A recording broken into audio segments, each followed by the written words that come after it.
जय श्री राम। आओ ज्योतिष सीखें कार्यक्रम में आपका स्वागत है।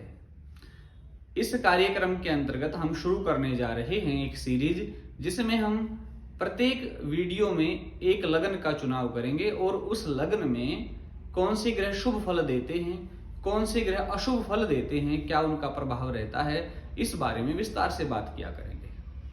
देखिए, सबसे पहले आप ये जान लें कि कोई भी ग्रह अपनी महादशा, अंतरदशा, प्रत्यंत दशा, सूक्ष्म दशा, प्राण दशा आदि दशाओं में अपना शुभ या अशुभ फल देता है। साथ ही जन्म जिस समय हुआ था जातक का, उसको छोड़िए, गोचर समय यानी वर्तमान समय में भी ग्रह जहां बैठकर अपना अशुभ फल या शुभ फल देता है वो जानना चाहिए।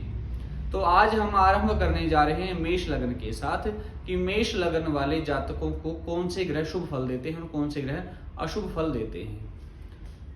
ये पत्रिका उदाहरण कुंडली है आपके सामने।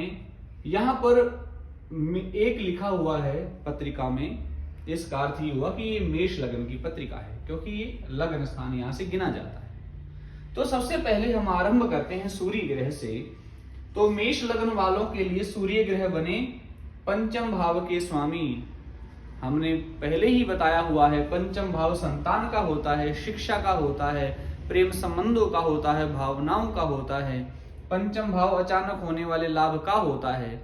सूर्य ग्रह इस लग्न वाले के लिए सर्वथा शुभ फल ही देंगे, बशर्ते ध्यान ये रखना है सूर्य कहीं भी कमजोर ना हो। अगर सूर्य ग्रह पीड़ित हुए, शत्रु राशि में हुए, छठे, आठवें, 12वें भाव में हुए, शत्रु ग्रहों की दृष्टि उस पर पड़ी, तो ये प्रभाव कम हो जाएगा, सूर्य ग्रह निर्बल हो जाएंगे और उनके परिणाम भी कमजोर हो जाएंगे। आगे बढ़ते हैं चंद्र ग्रह। चंद्रमा ग्रह यहां पर चौथे भाव के स्वामी बने, चतुर्थ भाव के स्वामी बने। यहां पर मैंने आपको बताया, केंद्र का स्वामी अगर शुभ ग्रह हुआ तो शुभ फल नहीं दे पाता, अशुभ ग्रह हुआ तो अशुभ फल नहीं दे पाता। तो यहां पर चौथे भाव का स्वामी, केंद्र का स्वामी चंद्रमा बना। अब ये देखना है कि ये शुभ ग्रह है या अशुभ ग्रह है।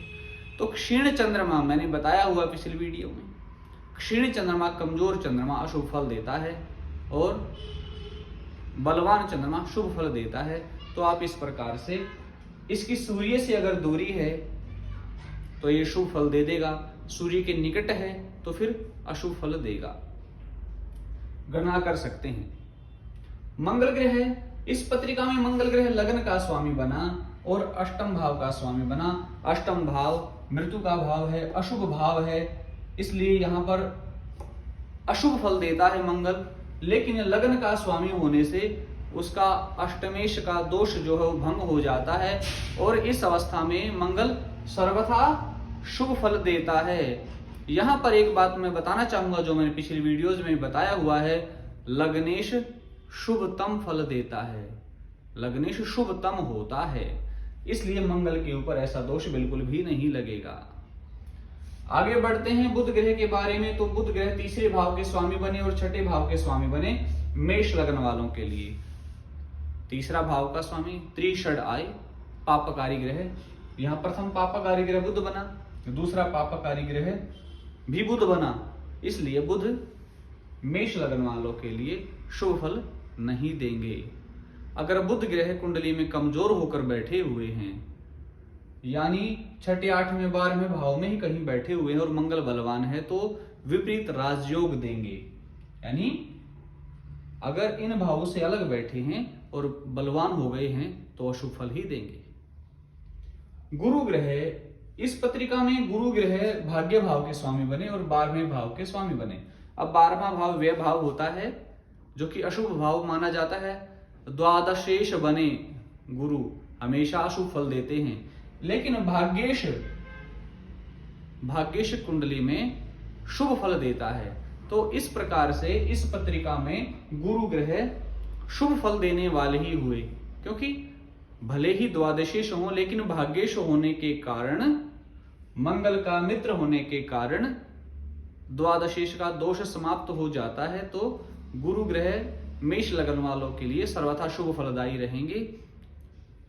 अगर वो कमजोर नहीं हो जाते हैं, तो छठे, आठवें, 12वें भाव में नहीं बैठ जाते हैं या फिर अस्त नहीं हो जाते हैं, ये अलग या फिर शत्रु ग्रहों की दृष्टि नहीं पड़ जाती है। अगर ग्रह कमजोर हो गया है शुभ फल देने वाला, तो शुभ फल कहां से दे पाएगा? इसलिए गुरु ग्रह इस पत्रिका में शुभ फल ही देंगे। शुक्र ग्रह की बात करते हैं तो मेष लगन वालों के लिए शुक्र ग्रह दूसरे भाव के स्वामी बने, 7वें भाव के स्वामी बने। दूसरा और 7वां भाव, दूसरा भाव धन का भाव है, 7वां भाव पत्नी का भाव है, केंद्र स्थान है 7वां भाव। तो यहां से समझना कि नैसर्गिक शुभ ग्रह हैं शुक्र, केंद्र के स्वामी शुभ ग्रह हो तो शुभ फल नहीं दे पाते, तो यहां आप समझ लीजिए कि शुभ फल नहीं देते। लेकिन दूसरा भाव भी है, तो दूसरे भाव को और 7वें भाव को मारक भाव कहा जाता है। मेष लगन वालों के लिए शुक्र ग्रह मार्केश हुए, यानी मृत्यु जैसा कष्ट देने वाला ग्रह। अगर ये ग्रह कुंडली में बलवान होकर बैठ जाएगा तो जातक का जीना मुश्किल कर सकता है। ऐसे ग्रह का अस्त होना, पीड़ित होना, 6, 8, 12 भाव में हो जाना कहीं न कहीं कुछ न कुछ शुभता लिए होता है जातक के जीवन में। तो यहां पर शुक्र ग्रह निर्धारित हुए अशुभ फल देने के लिए, क्योंकि मार्केश हो गए हैं। आगे बढ़ते हैं। शनि ग्रह, इस पत्रिका में शनि ग्रह बने 10वें भाव के स्वामी, साथ ही 11वें भाव के स्वामी। जो 10वां भाव है वो केंद्र का स्वामी। अभी सुनिए, 10वां भाव केंद्र है, केंद्र का स्वामी अगर शुभ है तो शुभ फल नहीं दे पाता, अशुभ है तो अशुभ फल नहीं दे पाता। तो यहां पर अशुभ फल नहीं दे पाएंगे यहाँ के स्वामी होकर। लेकिन ये प्रबल पापकारी ग्रह है, क्योंकि 11वें भाव के स्वामी होने से प्रबल पापकारी ग्रह हुए, और मंगल यानी इस लगन के स्वामी से इनकी आपस में पटती नहीं है। तो इसलिए मेष लगन वालों के लिए वो अशुभ फल दे सकते हैं, अशुभ फल ही देंगे, शुभ फल की उनसे उम्मीद नहीं लगाई जा सकती। वैसे भी मैंने आपको पिछली वीडियोज में बताया है कि एकादशिश प्रबल पापकारी ग्रह है, उससे शुभ फल की उम्मीद नहीं लगाई जा सकती। इस प्रकार से आप मेष लगन वालों के लिए फलादेश कर सकते हैं। हाँ, मैं ये जरूर कहना चाहूंगा कि आय भाव के स्वामी हैं, आय बढ़ जाएगी। यहाँ पर शनि अगर बैठे हुए हैं तो यहाँ बैठकर शुभ फल दे देंगे।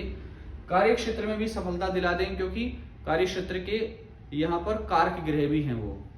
लेकिन वैसे घर से दूरी, कार्य क्षेत्र निर्माण करने के लिए, यानी नौकरी ऐसी जगह मिले जहां पर आदमी घर से दूर रहे, या फिर परिवार में झगड़ा, द्वेष, इस प्रकार की भावना को बढ़ा देते हैं। वैसे भी सूर्य और शनि आपस में पिता पुत्र हैं, सूर्य पिता हैं, शनि पुत्र हैं, आपस में बनती नहीं है। तो इसी प्रकार का फल भी जातक के जीवन में दे देते हैं कि जातक की अपने पिता के साथ नहीं बन पाती है। ध्यान रहे, इनका जो प्रभाव है महादशाओं में, अंतरदशाओं में, प्रत्यांदशाओं, सूक्ष्म प्राण दशाओं में पड़ता है और गोचर में पड़ता है। तो फलादेश करते समय ये ध्यान रखना है किस ग्रह की दशाएं अंतरदशाएं चल रही, किस ग्रह की आने वाली, उसी के आधार पर फलादेश करें। आज के इस कार्यक्रम में इतना ही, फिर मिलते हैं नई जानकारी के साथ। तब तक जय श्री राम।